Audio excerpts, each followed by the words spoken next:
క్రీస్తునందు ప్రియ దేవుని బిడ్డలారా, ఈరోజు మన వాక్య ధ్యానం నిమిత్తమై పరిశుద్ధ లేఖన భాగంలో నుంచి భక్తుడైన హబక్కుకు వ్రాసిన గ్రంథము 771వ పేజీ, పాత నిబంధనలో 771 పేజీ, హబక్కుకు రాసిన గ్రంథము 2వ అధ్యాయము 20వ వచనాన్ని చదువుకొని మనము వాక్యదానంలోకి ముందుకు వెళ్దాం. అయితే యెహోవా తన పరిశుద్ధ ఆలయములో ఉన్నాడు, ఆయన సన్నిధిని లోకమంతయు మౌనముగా ఉండునుగాక. చాలమ్మా. ఇక్కడ హబక్కుకు భక్తుడు దేవుని యొక్క వాక్యం ద్వారా ఏం మాట్లాడుతున్నాడంటే, అయితే యెహోవా తన పరిశుద్ధ ఆలయంలో ఉన్నాడు. ఇది ఏ టెన్స్ అమ్మా? ఉన్నాడు. ప్రజెంట్ పాస్ట్ కంటిన్యూస్ కూడా ఆయన ఉన్నాడు. ఇక ఉన్నాడు, ఇక అంతే. ఉంటాడు కాదు, ఉన్నాడు, ఇక ఆయన ఉంటాడు అంతే. సరే, ఉన్నాడు. ఇప్పుడు ప్రజెంట్ ఆయన పరిశుద్ధాలయంలో ఉన్నాడు. ఆయన సన్నిధిని లోకమంతయు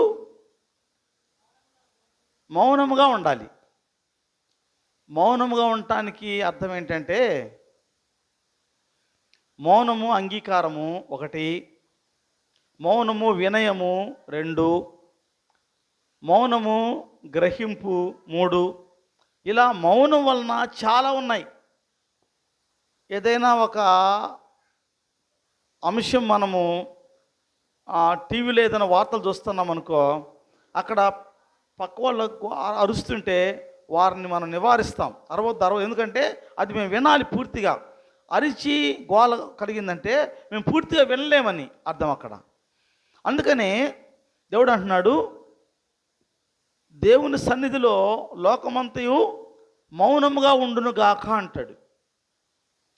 లోకమంతా కూడా దేవుని సన్నిధిలో మౌనంగా ఉండాలి. ఎందుకంటే యెహోవా తన పరిశుద్ధాలయంలో ఉన్నాడు. ఇప్పుడు మన మధ్య కూడా ఆయన ఉన్నాడు. లేఖనం ఏం చెప్తుంది? ఎక్కడ 2-3 కూడి నా నామమున స్తుతించెదరో వారి మధ్య నేను ఉంటానని సెలవిచ్చిన దేవుడు మన మధ్య ఉన్నాడు.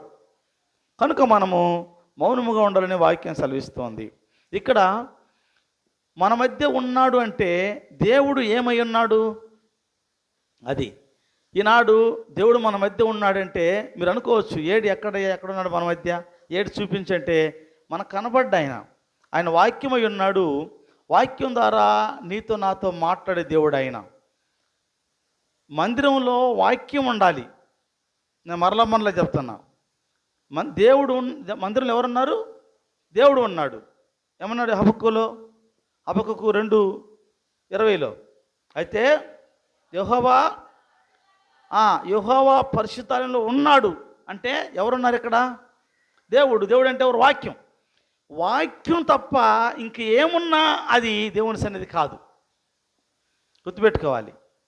స్తుతిస్తాం, కీర్తిస్తాం, అది ఒక పార్ట్. అది ప్రభువుని మనం మహిమపరచడం. ఇక్కడ 3 కార్యాలు జరుగుతాయి మందిరంలో. ఏమేమి జరుగుతాయి? ప్రభుని స్తుతిస్తాము, తర్వాత ప్రభు మనతో మాట్లాడతారు, తర్వాత మనం ప్రభుతో మాట్లాడతాం. ఎలా? ప్రార్థన ద్వారా. 3 జరుగుతాయి. ఒకటేమో మనం ఆయన్ని స్తుతిస్తాము పాటల ద్వారా, తర్వాత ప్రభు మనతో మాట్లాడతాడు, ఆ తర్వాత మనం ప్రభుతో మాట్లాడతాం. 3 జరగాలి. ఈ 3కి మించి ఏమి జరిగినా ఆయన ఆలయంలో అది ఆయనకు అంగీకారం కాదు. స్వస్థతని ఎక్కడే కాదు, స్వస్థత గృహాల్లో జరిగింది. మీరు గమనించారు కదా, బైబిల్ చదువుకుంటే స్వస్థ మందిరంలో కాదు, గృహాల్లో జరిగింది, కోనేట్లో జరిగింది, వీధుల్లో జరిగింది. స్వస్థత మందిరంలో కాదండి, గుర్తుపెట్టుకోవాలి. స్వస్థ జరిగింది, ఇప్పుడు కూడా జరుగుతాయి. స్వస్థలు ఉన్నాయి. దేవుడు స్వస్థపరుస్తాడు. ఆయన స్వస్థపరిచే యెహోవా ఎక్కడా? మందిరంలో కానీ కాదు, ఎక్కడైనా స్వస్థపరుస్తాడు ఆయన. ఏ స్థలం అనేది సమస్య కాదు. నీకు విశ్వాసం ఉంటే నువ్వు స్వస్థపరచబడతావు. పుట్టి గుడ్డివాడిని తీసుకొచ్చారు, ఆయన ముందు నిలబెట్టారు. ఆయన ఎక్కడ మందిరంలో అన్నా త్రోవలో వెళ్తా ఉంటే తీసుకొస్తే నువ్వు వెళ్ళి అదిగో ఆయన ఉమ్మి కింద వేసి అది వాడి కళ్ళకు తాకి నువ్వు వెళ్ళి కడుక్కోపో అంటే వాడు కడుక్కున్నాడు, బాగుపడ్డాడు. స్వస్థత మందిరంలో మాత్రమే కాదు, గుర్తుపెట్టుకోవాలి. స్వస్థత ఎక్కడైనా జరుగుద్ది. నీకు విశ్వాసం ఉంటే ఎక్కడైనా జరుగుద్ది. 10 మంది కుష్ఠవ్యాధి గల వారు ఉన్నారు, వారిని ప్రభు స్వస్థపరిచాడు. మీరు వెళ్ళి మీ యాజకునికి మీ యొక్క దేహాలు కనపరుచుకోమన్నాడు. వాళ్ళు వెలుచూ ఉండగా స్వస్థ పొందారు. ఎక్కడో స్వస్థ పొందారు? మందిరంలో అన్న. గుర్తుపెట్టుకోండి, స్వస్థత మందిరంలో కానే కాదు. ఈనాడు మందిరంలో స్వస్థత అంటే అది దేవునికి విరోధమైన కార్యం. జరిగితే ఇక్కడ కూడా జరగవచ్చు ఇక్కడ కూడా, నేను కాదనట్లా. అది దేవుని చిత్తం అయితే ఆ మనిషికి విశ్వాసం ఉంటే ఆ మనిషికి జరుగుద్ది ఇక్కడ కూడా. కానీ స్వస్థత కోసమే మందిరానికి రండి అంటే అది భగ్న బైబిల్ విరుద్ధం. అది స్వస్థత కోసం మందిరానికి రావాల్సిన పనిలే. నీకు విశ్వాసం ఉంటే ఎక్కడున్న స్వస్థ పొందుతావు. బైబిల్ ఇప్పుడు చెప్పిన విషయాలు బైబిల్లో ఉన్నాయి, మనం రెఫరెన్స్ చాలా సమయం చాలదు మనకి. కనుక స్వస్థత అనేది దేవుడిస్తాడు. ఎక్కడిస్తాడు? ఎక్కడైనా ఇస్తాడు. నువ్వు నమ్మితే, నమ్ముటి మీ వశమైతే సమస్తము సాధ్యమే నమ్మువానికి ఎక్కడున్నా సరే. కనుక మందిరంలో ఏముండాలంటే ఆయన ఉంటాడు. మందిరంలో ఎవరు ఉంటారు? దేవుని సన్నిధి ఉంటుంది. ఆయన సన్నిధిలో వనకాలి ఒకటి. రెండవది, ఆయన ఉన్నాడు కనుక మనము మౌనంగా ఉండాలి. విని మౌనంగా ఉండి వాక్యం వినాలి, వాక్యమే వినాలి. కనుక దేవుడు ఆలయంలో ఉంటే ఆయన వాక్యమై ఉన్నాడు. ఆ వాక్యమై ఉన్న దేవుడు మనకు ఏంటి? ఆ వాక్యము, ఆ వాక్యం వల్ల మనకు ఉపయోగం ఏంటి? దేవుడు వాక్యమై ఉన్నాడు. దేవుని ద్వారా, వాక్యం ద్వారా, వాక్యమై ఉన్న దేవుని ద్వారా నీకు నాకు ఉపయోగం ఏమంటే బైబిల్లో చూద్దాం మనం. నేను బైబిల్లో కాకుండా ఒక్క ముక్క కూడా బయట విషయాలు నేను చెప్పను, నాకు రావు కూడా.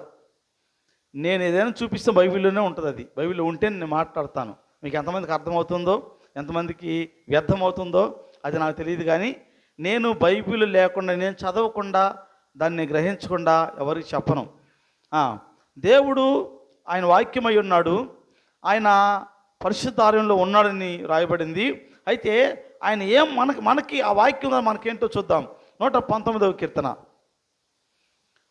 ఆలయంలో ఉన్న దేవుడై ఉన్న వాక్యము, ఆ వాక్యం ద్వారా మనకు ఉపయోగం ఏంటో గమనిస్తే 119వ కీర్తన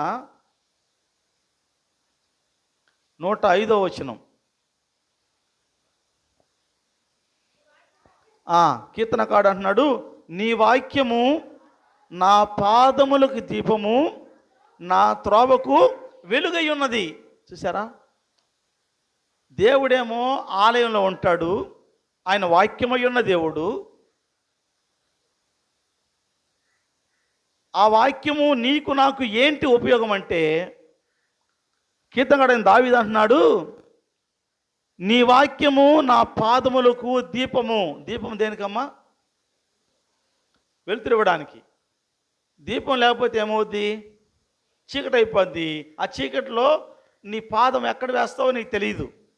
అది గుంటలో వేస్తావో, లేక ఏదన్నా ప్రమాదకరమైనటువంటి కీటకాలు అయినటువంటి వాటిపైన వేస్తావో, లేక నువ్వు ఏదైనా గాజు పెంకుంటే వాటిపైన వేసి నీ కాలు ఒకవేళ గాయం అవుద్దో నీకు తెలియదు చీకట్లో. కనుక నీ నడవాలి అంటే నువ్వు నడవడానికి, నేను నడవడానికి అంటే మనము క్రీస్తు నడవాలి అంటే మన పాదాలకి ఆయన దీపంగా ఉండాలి. అంటే నీ నడకను, క్రీస్తులో నీ నడకను కొనసాగింపజేయాలంటే వాక్యము నీకు వెలుగుగా ఉంటుంది. రెండవదమ్మా, నా త్రోవకు నీ వాక్యము నా పాదాలకు దీపంగా ఉంది, నా త్రోవకు వెలుగు. ఏంటంటే ఇక్కడ నీ పాదాల ముందే కాదు, నువ్వు ఏ మార్గానికి వెళ్ళాలో, నేనే మార్గము సత్యము జీవము అన్నాడు కదా యేసుప్రభువు వారు. ఆ మార్గము నీకు తెలియాలంటే ఆ మార్గం వెలుగు ఉండాలా. చీకటిగా ఉండి నీకు ఆ మార్గం కానరాదు, చీకటి కారాదు నీకు మార్గం ఎటో. నీకు వెలుగు ఉండాలి. నీ పాదాలు నడవడానికి నీ పాదాలు దీపంగా ఉండాలి. రెండవది, నువ్వు నడిచే మార్గం నీకు కనబడే విధంగా వెలుగుగా ఉండాలి. ఈనాడు దేవుని యొక్క వాక్యమే నీ పాదాలకు దీపంగా, నీ మార్గానికి వెలుగుగా లేకపోతే, నీ పాదాలకి దీపము, నీ మార్గానికి వెలుగు ఏంటమ్మది? వాక్యము. నీ పాదాలకు దీపము, నీ త్రోవకు వెలుగు, రెంటి కూడా వాక్యమే. ఈ వాక్యం ప్రక్కన పెడితే ఏంటి? నీ పాదాలకు చీకటే, నీ మార్గానికి చీకటే. గుర్తుపెట్టుకోవాలి. ఈ రోజున నువ్వు క్రీస్తులో ఉండాలి అంటే, ఒక క్రైస్తవుడు క్రైస్తవురాలు దేవుళ్ళో ఉండాలంటే నీ పాదాలకి వాక్యమే ఉండాలి, నీ యొక్క త్రోవకు కూడా వాక్యమే ఉండాలి. ఆ వాక్యం కాకుండా ఏమున్నా అది చీకటే. గుర్తుపెట్టుకోవాలి. వాక్యం కాకుండా నువ్వు ఇదేని అనుసరించిన, ఒకవేళ నన్ను అనుసరించనుకోండి, సేవకుడు నన్ను ప్రేమించి, మా పాస్టర్ నన్ను ప్రేమించి నన్ను అనుసరించారనుకోండి, చీకట్లో ఉన్నారు మీరు అంతే. నన్ను ప్రేమించి నన్ను అనుసరిస్తే, నేను పోయే మార్గంలో మీరు వస్తే మీరు చీకట్లో ఉన్నారంతే. నా మార్గం కాదు. ఆయన అన్నాడు వాక్యం మార్గమయ్యా. కీర్తనకారుడు అంటున్నాడు, నీ వాక్యమే నా పాదాలకు వెలుగు, నా త్రోవకు వెలుగు. పాదాలకు దీపము, నా త్రోవకు వెలుగు. కనుక నీ జీవితంలో నీ నీ నడక వాక్యం ఉండాలి, నీ త్రోవ వాక్యానుసారంగా ఉండాలి. ఈ వాక్యం లేకుండా నువ్వు జీవించావంటే ఖచ్చితంగా నువ్వు చీకట్లో ఉన్నావని గుర్తుపెట్టుకోవాలి. నేను చెప్పట్లేదు ఈ మాట, దీని అర్థం మీరేమన్నట్టు చెప్పండి, నాకు తెలిసిన అర్థం ఇదే. అందుకే ఈ మాట రాశాడు ఆయన, నీ వాక్యము నా పాదములకు దీపము, నా త్రోవకు వెలుగై ఉన్నది అంటాడు. సరే, మన త్రోవకు వెలుగు ఎవరు? వాక్యము. వాక్యమైన దేవుడు. మన పాదాలకు దీపం ఎవరు? వాక్యమే. సరే, ఈ వెలుగు, ఈ దీపమున్న ఈ వెలుగు త్రోవలో నడవాలంటే ఎట్లా? దానికి ఎవరు మార్గం చూపించాలి? ఆ త్రోవలో నడవాలంటే ఎవరు? పాస్టర్ గారు చూపిస్తారా ఏమండి? లేకపోతే మన తల్లిదండ్రులు చూపిస్తారా? లేకపోతే ఇంకెవరైనా వచ్చి చూపిస్తారా? బంధువులు? కాదండి. నీ పాస్టర్ గారు చూపించిన త్రావరం పోయినా అది చీకటే, లేక ఎవరో ఎక్కడో చూపించినా అది చీకటే. వాక్యం సెలవిస్తూ ఉంది. ప్రభు అంటాడు, చూద్దాం అన్నమాట.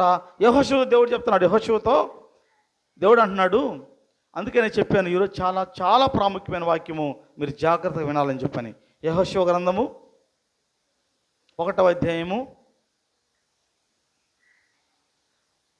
యెహోషువ 1వ గ్రంథము 1వ అధ్యాయము 7-8 వచనాలు. అయితే ఇప్పుడు యెహోషువకు ఒక్క నిమిషం అమ్మా. ఇప్పుడు యెహోషువకి ఒక బాధ్యత ఇచ్చాడు దేవుడు. ఇశ్రాయేల్ జనాంగాన్ని మోషే ఐగుప్తు దేశం నుంచి బయటికి తీసుకొచ్చాడు. ఆయన నడిపించుకుంటూ వస్తున్నాడు. ద్వితీయోపదేశకాండము చివరి అధ్యాయంలోకి వచ్చేసరికల్లా మోషే గారు పిస్తా కొండ మీదకి వెళ్ళి చనిపోయినట్లుగా చూస్తున్నాం మనము.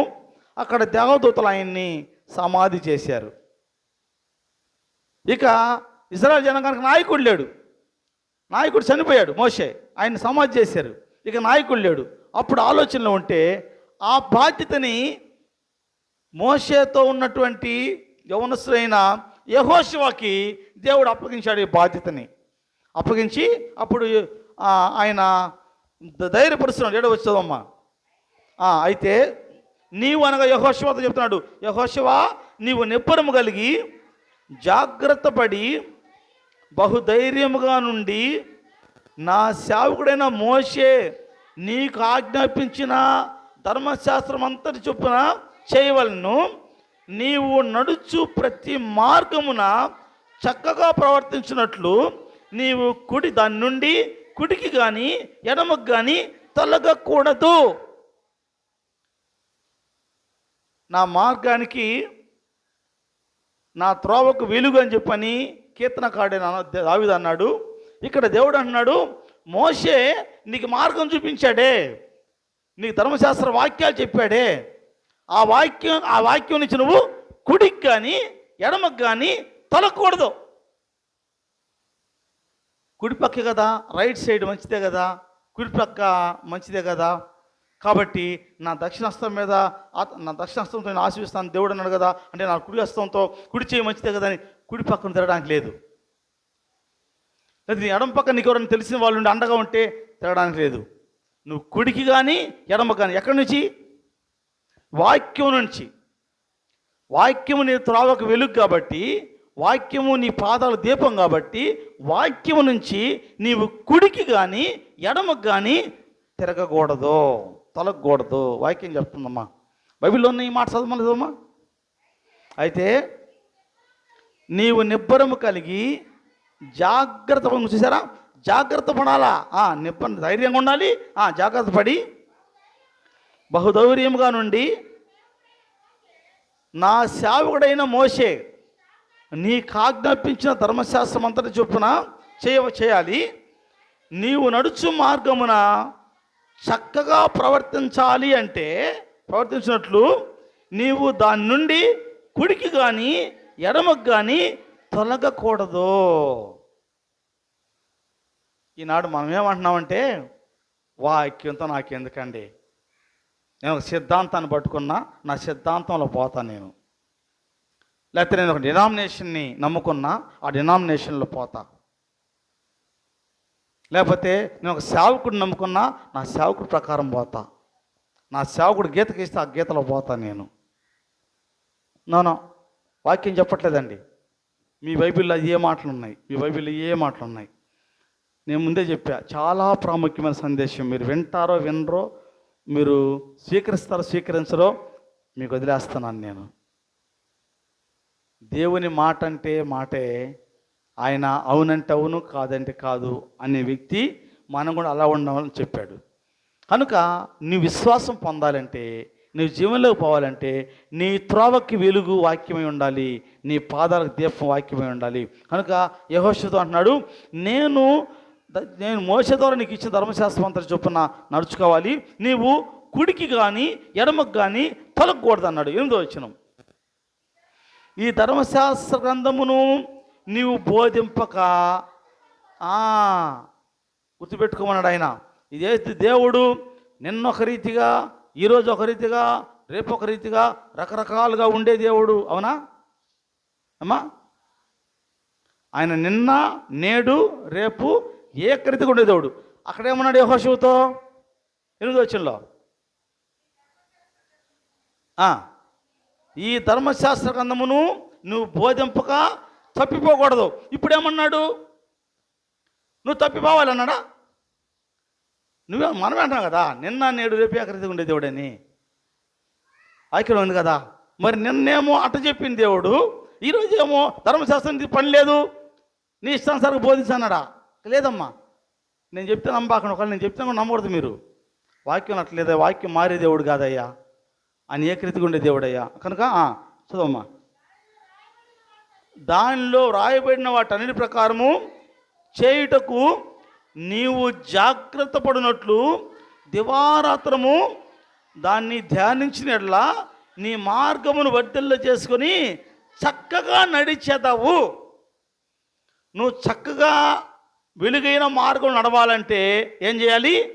వాక్యాన్ని ధ్యానం చేయాలి. ఈరోజు వాక్యంతో మాకెందుకండి? వాక్యంతో మాకేం పని? పాస్టర్లకు వాక్యం వ్యవహారం. వాక్యం సంగతి పాస్టర్లది, మాది కాదు. వాళ్ళు చదువుకోవాలి వాక్యం, వాళ్ళ పని అది, వాళ్ళ పని ఇది. కాబట్టి వాళ్ళు వాక్యం చదువుకోవాలా, మాకెందుకు వాక్యం అనే తీరుగా ఉంది నాడు ప్రపంచము. కాదమ్మా, బైబిల్ చెప్తుంది ప్రతి వారు వాక్యం చదవాలి, చదవలేకపోతే వినాలి. నువ్వు చివరిలో చెప్తా, చదివే అర్హత నీకు లేకపోతే, జ్ఞానం లేకపోతే వినాలి. వినుట వలన విశ్వాసము పోయిద్దా? కలుగును. వినుట క్రీస్తునికి వచ్చిన మాటల వలన మనం చదివితే చెప్పడానికి ఏదో మొత్తుకుంటామంట. ఇప్పుడు వాక్యం చదివితే మనకి పాస్టర్ గారు ఎత్తగానే వాక్యం చెప్తారు, మనకేం తెలుసు? ఈ పాస్టర్ని విమర్శించను, ఆ పాస్టర్ విమర్శించను, ఆ చర్చి అంటాం, ఈ చర్చి అంటాం, ఆడలాడుకోదు, అక్కడ ఇక్కడ ఇది అంటాం తప్ప నేనేమన్నా వాక్యాన్ని చదివానా? నేనేమో వాక్య ప్రకారంగా ఉన్నానా? నాకు వాక్యానికి ఏమన్నా సంబంధం ఉందా? దేవుని మార్గం ఎప్పుడైనా చూశానా? అబ్బే, దేవుడేమో ఈ మాట చెప్తుంటే మాకు అయ్యొద్దయ్యా. దయచేసి గమనించండి. నా బాధ అంతా అదే, నా వేదన అంతా అదే, నా ప్రార్థన అంతా అదే. వాక్యం చదవండి, వాక్యం గ్రహించండి, వాక్యమే ధ్యానం ఉంచండి. ప్రతిరోజు వాక్యం పైన ధ్యానం ఉంచండి. ఆహారం ఎట్లా 3 తింటామో ఏమండి, తినకుండా ఉంటామా? 3 పూట్ల వెరైటీలు చేసుకొని, ఈరోజు కూర రేపు ఉండకూడదు, రేపు కూర ఎల్లుండి ఉండకూడదు, ఏమండి, సర్ది బారకుండా ఫ్రెష్గా టీవీల్లో చూసి వంటలు నేర్చుకొని చేసుకొని తింటున్నాం కదా, మంచిదే, తప్పల్లా, తినాలి. ఆ విధంగా దేవుడిచ్చిన ఆరోగ్యం కాపాడుకోవాలి, తినాలి. నేను వద్దనట్లా, జాగ్రత్తగా చక్కగా చేసుకొని తినాలి, మంచి ఆహారం తినాలి, మంచిదే. దానితో పాటు జీవాహారాన్ని కూడా తీసుకోవాలి. ప్రతిరోజు వాక్యం చదవాలి, వాక్యం వినాలి, వాక్యం గ్రహించాలి. నీకు వాక్యం తెలియకపోతే తెలిసి వారి దగ్గర వెళ్ళి అడగాలి. వాళ్ళకు తెలియకపోతే సేవకుడైన వాడు ఉంటే వాడిని అడగాలి. ఎవరైనా సరే సేవకుడు, మీకు తెలిసిన సేవకుడు ఎవరైనా సరే వెళ్ళి, అయ్యా ఇదేంటి ఈ వాక్యం ఏముంది, ఇదేముంది తెలుసుకోవాలి, గ్రహించాలి. ఇది వాక్యం సెలవిస్తూ ఉంది. చదువు 8వ వచనము, ఈ ధర్మశాస్త్ర గ్రంథమును నీవు బోధింపక తప్పిపోకూడదు, దానిలో వ్రాయబడిన వాటన్ని ప్రకారము చేయుటకు నీవు జాగ్రత్త పడినట్లు దివారాత్రము దాన్ని ధ్యానించినట్లా నీ మార్గమును వర్ధిల్ల చేసుకొని చక్కగా ప్రవర్తిస్తావు. ఎందుకు మనము దేవునిలో మన మార్గాన్ని వర్ధిల్ల చేసుకోవటం లేదు? ఎందుకు మనం చక్కగా ప్రవర్తించలేకపోతున్నాము? కుడికో ఎడమకో పోతున్నాం తప్ప ఆయన మార్గంలో ఉండలేకపోతున్నాం. కారణం ఏంటంటే నువ్వు ధ్యానించని కారణం చేత. వాక్యం చదవట్లా. నిజాయితీగా మీ హృదయాలు దేవుని వైపు తిప్పుకొని నిజాయితీగా చేయొద్దండి. ఎంతమంది రోజు వాక్యం చదువుతారు? ఏం చెప్పాలి చెప్పండి మీకు? నేను ఏం చెప్పాలి? నేను మీకు చెప్పండి. నేను ప్రతి వారము నా ప్రతి ప్రార్థనలో ప్రతిరోజు చెప్పే మాట ఇది. దీంట్లో ఏమన్నా తప్పు ఉందా? అది ఇష్టం లేదు మనకి. నాకేం కావాలి? దిగును గాక వచ్చును గాక అనాలి మనకి. ఏం చేయాలి? మిమ్మల్ని ఎట్లా చెప్పాలి? నేను మీకు ఏ విధంగా చెప్పాలి? ఏమమ్మా బైబిల్ ఏం చెప్తుంది? నేను దిగమంటే ఏం దిగదమ్మా, నేను రమ్మంటే ఏమి రాదు. ఆయన సమస్తానికి కారకుడు, ఆయన ఏమైనా చేయగలడు, ఏమైనా సమర్థుడైనా. నువ్వు అర్హురాలు అయితే మన 10th క్లాస్ ఎగ్జామ్స్ జరిగాయి, చాలామంది పాస్ అయ్యారు, చాలామంది ఫెయిల్ అయ్యారు. ఒకవేళ పాస్టర్ గారు నీకు అగురు గాక పాస్ చదువు కాకంటే అవుతారా అమ్మా? అలా అయ్యే పని నేను తీసుకెళ్తాను మా వాళ్ళని మొత్తాన్ని. మీరు అన్న చెప్పండి నాకు. రేపు 10th కొంతమంది జాయిన్ అయ్యి ఉన్నారు, వాళ్ళు మొత్తం తీసుకెళ్తా. అటు పాస్ అయ్యేవాళ్ళు 2 ఉంటే మరి నువ్వు చదవంది పాస్ అవ్వు. కాఫీలు కొట్టి పాస్ అయినా ఇంటర్లో ఇవ్వగానే చతికెళ్ళ పట్టమే. ఆ 10th వరకే అది. ఇంటర్ లేకపోతే కూర్చోవటమే కింద, అంతే. 10th అనుకుంటే ఇంటర్ ఇంకా కష్టం. మీకు అర్థం కాల? 10th కంటే ఇంటర్ కష్టం, ఇంటర్ కంటే డిగ్రీ కష్టం, అన్ని కష్టమే. 10th కాఫీలు కొడితే ఇంటర్లో ఎన్ని కొడతావు నువ్వు కాఫీలు? ఆడ కూడా కాఫీ కొడతావు అనుకో, కొడతావు దేనికి పనికిరాదు సర్టిఫికెట్. ఒక సేవకుడు అన్నాడు, మేము ట్రైనింగ్ చేసి వచ్చామంటే నీ ట్రైనింగ్ సర్టిఫికెట్ నాకు 4 ఒక్కొక్క పనికిరాదు అన్నాడు ఆయన. ఆ సర్టిఫికెట్ పనికిరాని సర్టిఫికెట్ అది. చదివి జ్ఞానం సంపాదించాలి. కనుక నేను అంటాను, మీరు చదవాలి. బైబిల్ చెప్తుంది, మీరు ధ్యానించిన ఎడల నువ్వు చక్కగా ప్రవర్తిస్తావు. ఎవరికేం చేయవు నువ్వు, నీ వల్ల ఎవరికి ఉపయోగం చదవటం వల్ల నువ్వే చక్కగా ప్రవర్తిస్తావు. మార్గం నువ్వు తెలుసుకుంటావు. రక్షణ నీకు కావాలి. నీ పక్కన పెట్టుకొని మా ఆయన్ని రక్షించయ్యా, నా భార్యను రక్షించయ్యా, నా కుమార్తెను రక్షించు, నా కుమారుని రక్షించు. నీ సంగతి ఏందంటాడు ఆయన. నీ సంగతి ఏందమ్మా సహోదరుడు? నీ సంగతి ఏంది?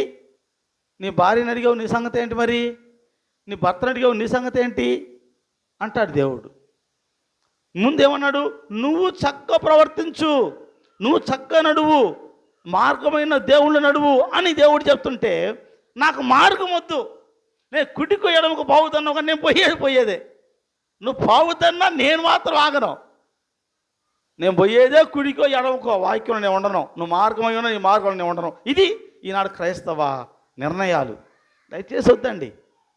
దేవుని నిర్ణయానికి వ్యతిరేకమైన నిర్ణయం తీసుకుంటే దానివల్ల నీకు నాకు ఏది క్షేమం కాదు. క్షేమం కాదని మనము గుర్తెరగాలి. కనుక మనము దేవుని యొక్క వాక్యాన్ని చదవాలి, ఆ వాక్యం పెరుగు నడవాలి, కుడికి కానీ ఎడమకు కానీ తిరగకూడదు, ప్రతిరోజు దాన్ని ధ్యానం చేయాలి అని ప్రభువు చెబుతున్నాడు. సరే, ఎప్పుడైతే కుడికి ఎడమకు తిరగకుండా ఉంటామో, ప్రభు మార్గం నడుస్తామో, మనకేమొచ్చుద్దమ్మా? రక్షణ వచ్చుద్ది, రక్షణ. అలా కాకుండా నీ మార్గం నేను రానయ్యా, నా మార్గం నేను పోతానంటే ఏమొచ్చుద్ది అమ్మా? శాపము, ఆ తర్వాత నిత్య నాశనం. నిత్య జీవానికి బదులు నిత్య నాశనం వచ్చింది.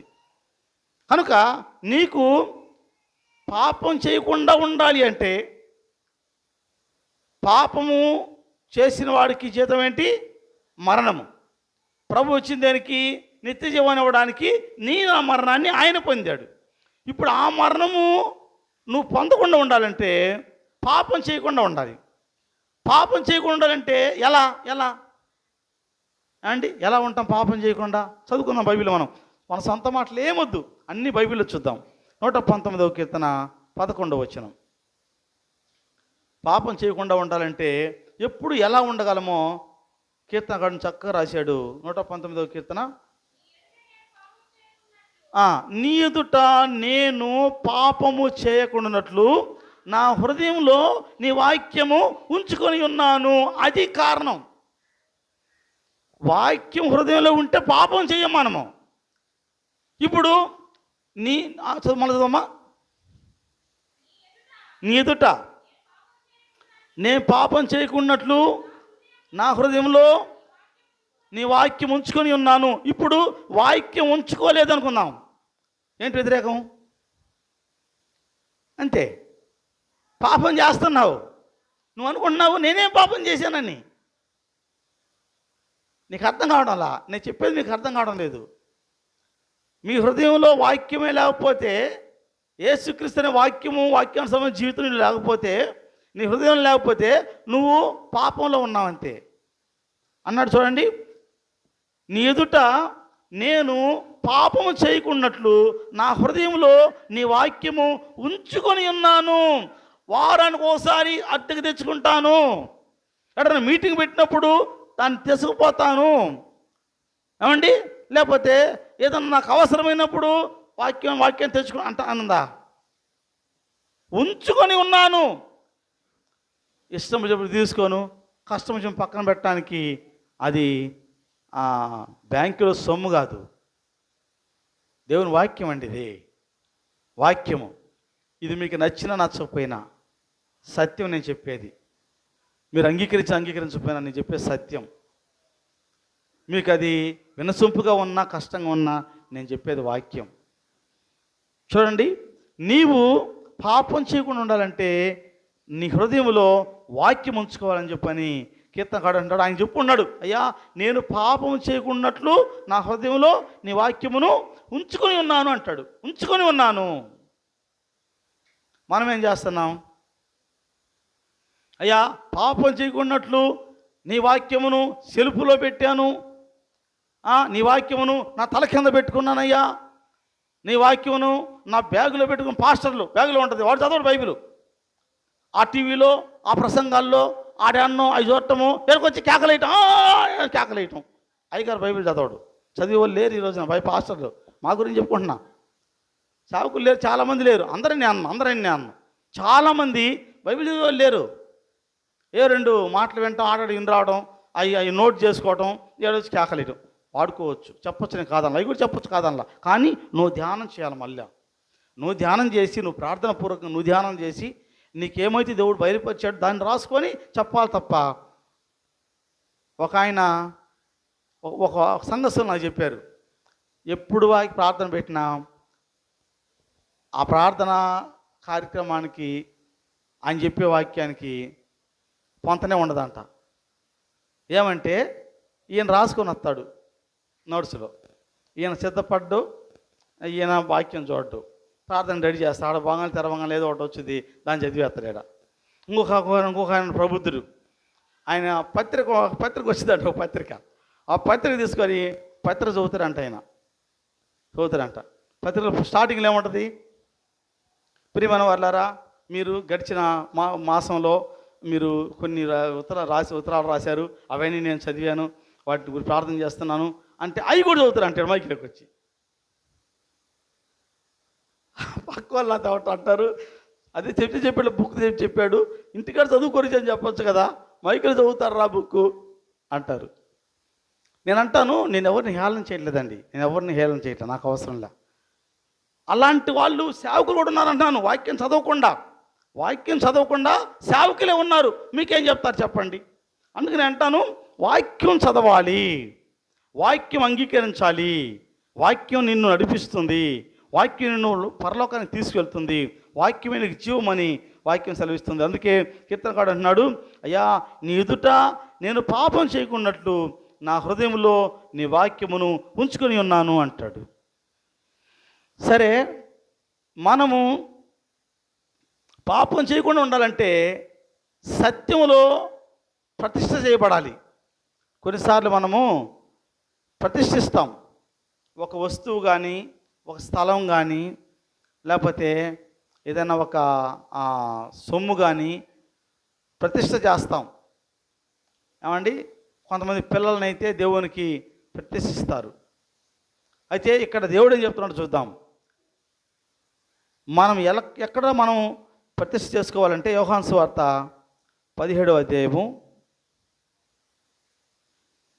మనం పాపం చేయకుండా ఉండాలంటే వాక్యం హృదయంలో ఉంచుకోవాలి, ఆ వాక్యాన్ని మనము ప్రతిష్ఠిత చేసుకోవాలని వాక్యం సెలవిస్తూ ఉంది. యోహాను సువార్త 17వ అధ్యాయం 17వ వచనం.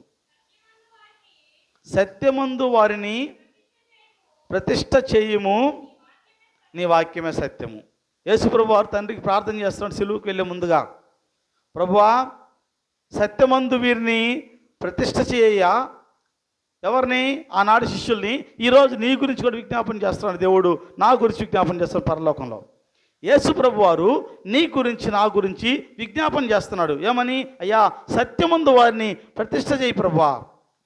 ఈ బిడ్డలందరూ కూడా సత్యమందు వాళ్ళు ప్రతిష్ఠిత అవ్వాలి. కనుక ఏంటి ఆ ప్రతిష్టమైనటువంటి కార్యం అంటే నీ వాక్యమే సత్యము. ఏంటో సత్యం అంటే నీ వాక్యమే సత్యము. యేసు చెప్పాడు, నేనే మార్గము సత్యము అన్నాడు. ఇప్పుడు సత్యం అంటే ఎవరు? వాక్యమే. నీ వాక్యాన్ని ప్రక్కన పెట్టి నేనేం చెప్పినా నమ్మేవంటే అది నువ్వు సత్యంలో లేవు, నువ్వు అసత్యంలో ఉన్నావు. నేను అసత్యంలోనే ఉన్నా. వాక్యాన్ని అంగీకరించి వాక్య ప్రకారం జీవిస్తే నువ్వు నేను సత్యం ఉన్నట్టు అర్థమని వాక్యం సెలవిస్తుంది. సత్యముందు వారిని ప్రతిష్ఠ చేయము, నీ వాక్యమే సత్యము అంటాడు. దేవుని యొక్క వాక్యమే సత్యమని మనకి పర్టికులర్గా బైబిల్లో మనం చదువుతున్నాం. సరే, ఈ వాక్యమందు మనము ఎలా ప్రతిష్ఠ చేయబడతాం? తండ్రి అయిన దేవునికి యేసు ప్రభువు ప్రార్థన చేస్తున్నాడు. ఏమని? అయ్యా ఈ బిడ్డలందరినీ కూడా నీ వాక్యమందు ప్రతిష్ఠిత చేయమని అడిగాడు. మనము ఏ విధంగా ప్రతిష్ఠ చేయబడతామంటే, ఎలా చేయబడతామంటే, కీర్తన 1వ కీర్తన 1-2 వచనాలు. నువ్వు వాక్యంలో ప్రతిష్ఠిత అవ్వాలి అంటే, వాక్యం నీలో ప్రతిష్ఠించబడాలంటే దుష్టుల ఆలోచన చొప్పున నడువక,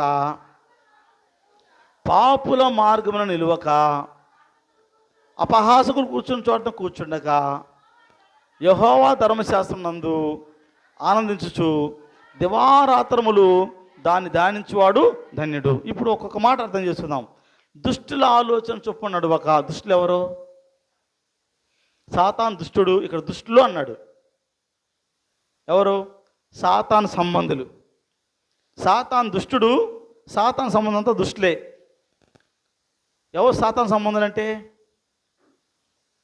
వాక్యానికి లోబడిన అందరూ కూడా సాతాను సంబంధులే. ప్రార్థన రావడం కాదు, గుర్తుపెట్టుకోండి. మేము ప్రార్థనకు వచ్చాం కాబట్టి మేము కాదు, ప్రార్థన రాకున్నారు బయట వాళ్ళు అనబాకండి. నువ్వు ప్రార్థనకు వచ్చావా, నువ్వు బయట ఉన్నావా అడగట్లే దేవుడు. దుష్టుడు అంటే ఎవరు? సాతాను. సాతాను సంబంధం అంటే ఎవరు? వాక్యానికి లోబడినవాడు, వాక్యం అంగీకరించిన వాడు, వాక్యాన్ని స్వీకరించిన వాడు, వాక్యానుసారంగా జీవించిన వాడు, వాడు దుష్టుడే, దుష్టురాలే. కనుక వాక్యాన్ని అంగీకరించిన వాళ్ళ ఆలోచనగా నువ్వు నడిచావు అనుకో, అంతే స్పాయిల్. ఎవరి మాట వింటున్నావు నువ్వు? ఖచ్చితంగా అడగాలి. నీకు ఎవరైనా సలహా ఇస్తే నీకు వాక్యం తెలుసా? నువ్వు వాక్యానుసారంగా జీవిస్తున్నావా? నువ్వు దేవునికి అంగీకారంగా ఉన్నావా? నువ్వు చెప్పేది ఏంటి? నువ్వు మారు, నువ్వు ప్రభువులోకి రా. అప్పుడు ఇద్దరం కలిసి చేద్దాం, ఏమైనా చేద్దాం. అది క్రైస్తవ లక్ష్యం. ఏంటంటే ఇప్పుడు గుడ్డోడికి తోవ చూపిస్తే ఏమవుద్ది? బైబిల్లో ఉందే మాట, నా మాట కాదు. గుడ్డివాని త్రోవ చూపినట్లా ఇద్దరు కలిసి గుంటలో గోతిలో పడతారు. బైబిల్లో మాట ఇది. నేను గుడ్డివాడినమ్మా, నేను మీకు తోవ చూపిస్తున్నాను, మీరు నా వెంట వస్తున్నారు. ఎక్కడ పోతాం? అందరం గోతిలో పడతాం. పోయి గుడ్డివాడి మాట వినకూడదు. తేటగా కనబడేవాడితో వాడి వెంట వెళ్తే నువ్వు గుడ్డివాడివైనా వాడిని క్షేమంగా తీసుకెళ్తాడు. ఎందుకంటే ముందు ఉన్నవాడికి కనబడుద్ది కాబట్టి. కనుక నీవు దుష్టుల ఆలోచన చొప్పున నడవకూడదు. దుష్టులు అంటే ఎవరు? ఎంతసేపటికి ఆయన ఒకడు దొరికాడు, సింపుల్గా తేలిక దొరికాడు. ఎవరు? సాతాను. లేతే సాతాను. ఆయన ఒక్కడే కాదు దుష్టులు అన్నారు. ఇక్కడ దుష్టుడు అన్న, దుష్టుడు అని సాతానే. ఇక్కడ ఏమన్నాడు? దుష్టుని అన్నాడు, దుష్టులు అన్నాడా? అది బహువచనమా ఏకవచనమా? బహువచనం. దుష్టులు అంటే సాతాను సంబంధులు. ఓ తాగుబోతోడు నీకు సలహా ఇస్తే నువ్వు వినకూడదు. తాగుబోతుడికి ఏం తెలుసు దేవుని గురించి? అంటావు. ఒక తిరుగుబోతోడు నీకు సలహా ఇస్తే నువ్వు వినకూడదు. అంటే తిరుగుబోతుడికి ఏం తెలుసు నీ గురించి, దేవుని గురించి? ఒక విశ్వాసి చెప్తే విను. ఎవరైనా సరే విశ్వాసి చెప్తే విను. విశ్వాసి దేవుని బిడ్డగా ఉన్న వాళ్ళు ఎవరైనా సరే, ఇదిగో ఎంతోళ్ళైనా పండు ముసలోళ్ళైనా పసిబిడ్డలైనా దేవుని వాక్యానుసారంగా జీవించే వాళ్ళు పరిశుద్ధులు. వాక్యానికి వ్యతిరేకంగా ఉండేవాళ్ళు ఎవరు? దుష్టులు. నువ్వు దుష్టుల ఆలోచన చొప్పున నడవకూడదు. నీ చుట్టమైతే దుష్టుడైనా పర్లా అమ్మా. నీ ఇంట్లో వాడైతే వాడు ఎంత దుర్భగుడైనా పర్లా. నేను మా వాళ్ళ మాట వింటాను, నీ మాట వింటాను, బాగుంది నువ్వు చెప్పడమా. నేను మా వాళ్ళని బాగుంటుంది, నీ మాట వినేమా? నీ ఓడైనా ఒకటే, నా ఓడైనా ఒకటే, దుష్టుడే. అందుకే ప్రభు చెప్పాడు, నీ తల్లినైనా, నీ తండ్రినైనా, నీ అన్నదమ్ములనైనా, నీ అక్కచెల్లినైనా నన్ను పక్కన పెట్టి వాళ్ళని ప్రేమించాలన్నా అన్నాడమ్మా. నా బైబిల్ అట్లేదు. మరి ఎవరు నాకంటే ఎక్కువగా ప్రేమించద్దు. వాళ్ళు ఎవరైనా సరే, నీ తల్లి అయినా, తండ్రి అయినా, అన్నదమ్ములైనా, అక్కచెల్లైనా, తోబుట్టులైనా, నాన్నెవరైనా, ఎవరైనా సరే నాకంటే ఎక్కువ వాళ్ళని ప్రేమించడానికి లేదో.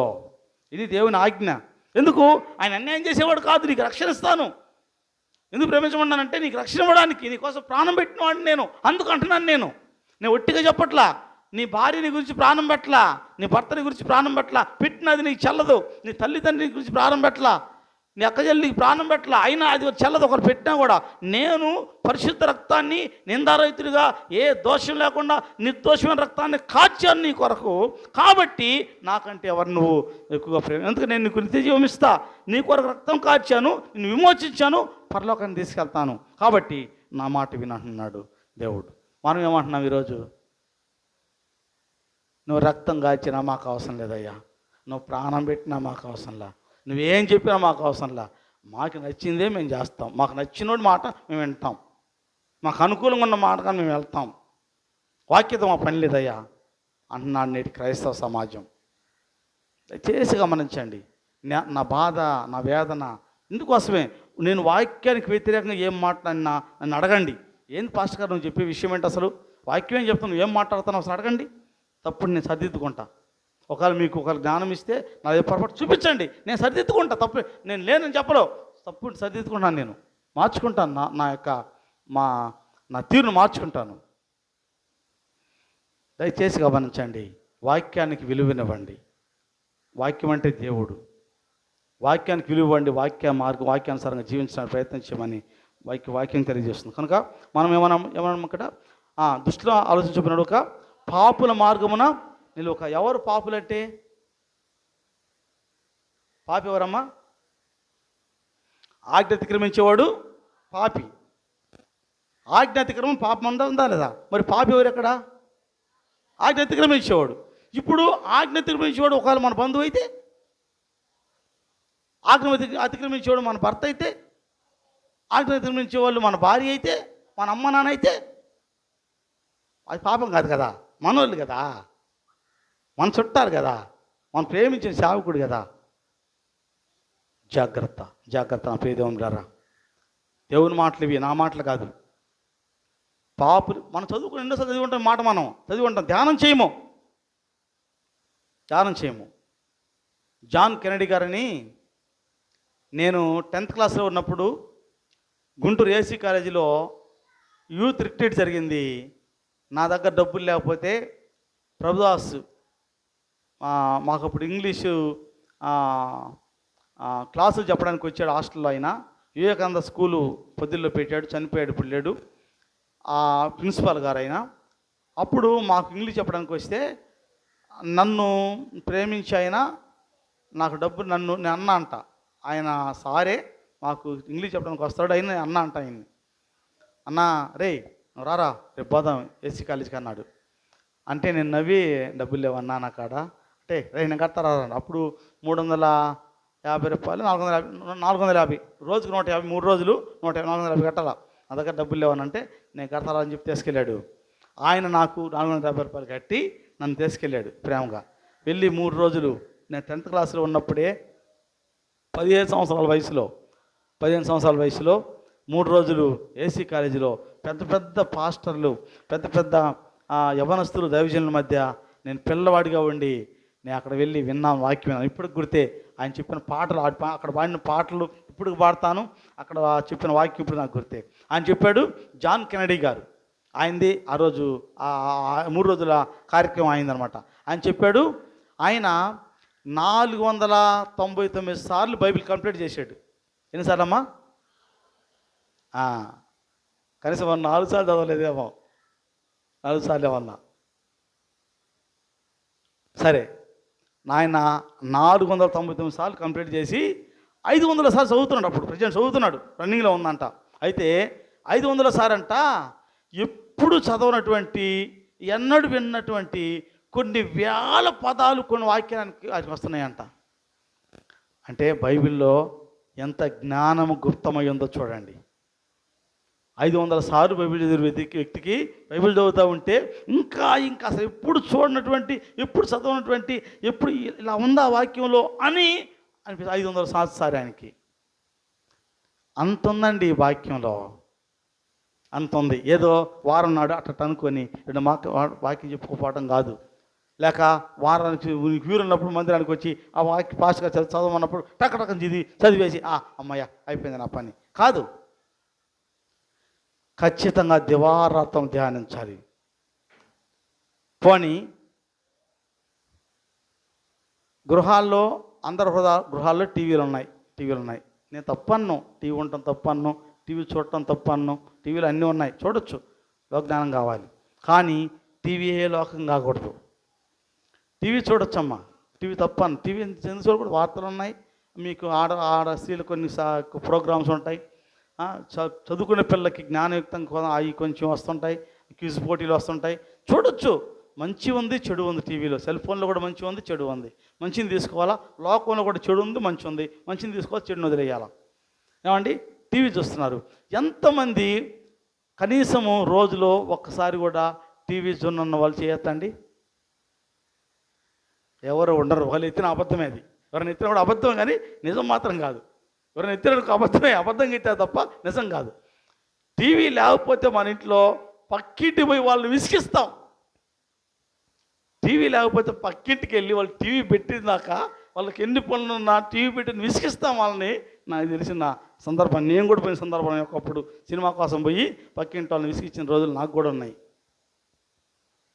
కనుక అంత ప్రతిరోజు టీవీకి ప్రాధాన్యత ఇస్తున్నామే, ప్రతిరోజు సెల్ ఫోన్కి ప్రాధాన్యత ఇస్తున్నామే, ప్రతిరోజు 3 పూట్ల తినడానికి మనం ప్రాధాన్యత ఇస్తున్నామే.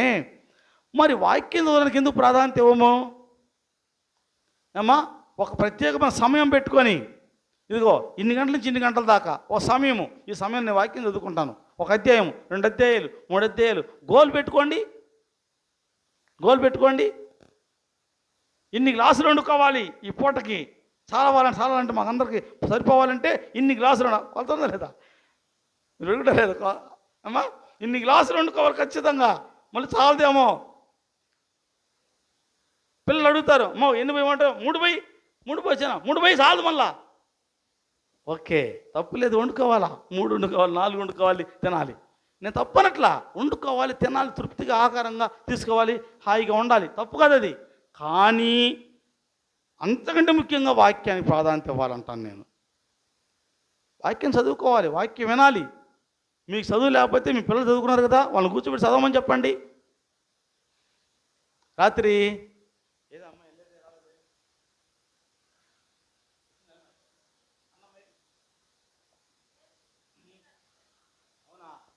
రాత్రి అన్నమ్మ నాకు ఫోన్ చేసి వాళ్ళ పిల్లల చేత బైబిల్ పెట్టి ఆమె ఫోన్లో మాట్లాడుతుంది, అక్క చెప్పక్క, వాక్యం చెప్పక్క ఆమె చెబుతుంది. మళ్ళీ నాకు ఇచ్చింది ఆమె. నేనేందమ్మంటే ఫలానా వాక్యం అన్న ఎక్కడుందో చెప్పన్నా, ఎట్లా చదివిస్తున్నాను నేను అంటుంది. నేను చెప్పానమ్మా, లాటరీ చదివే కదమ్మా వాక్యం అంటే, ఆది కాడి నుంచి స్టార్ట్ చేయమ్మా, అలా చదివించమంటే వీళ్ళకి అర్థం కాదమ్మా, వాళ్ళకి పెద్దోళ్ళకి అర్థం కాదు వాక్యము, వాళ్ళకంటే అర్థం అవుతుంది, చిన్నపిల్లలకి అర్థం కాదమ్మ, నువ్వు చదవమను. తప్పులు ఒప్పుడు చదువుతారు వాళ్ళు. కలెక్టర్ కూడా వాక్యం చదవలేడు, కరుకొని కావాలంటే కలెక్టర్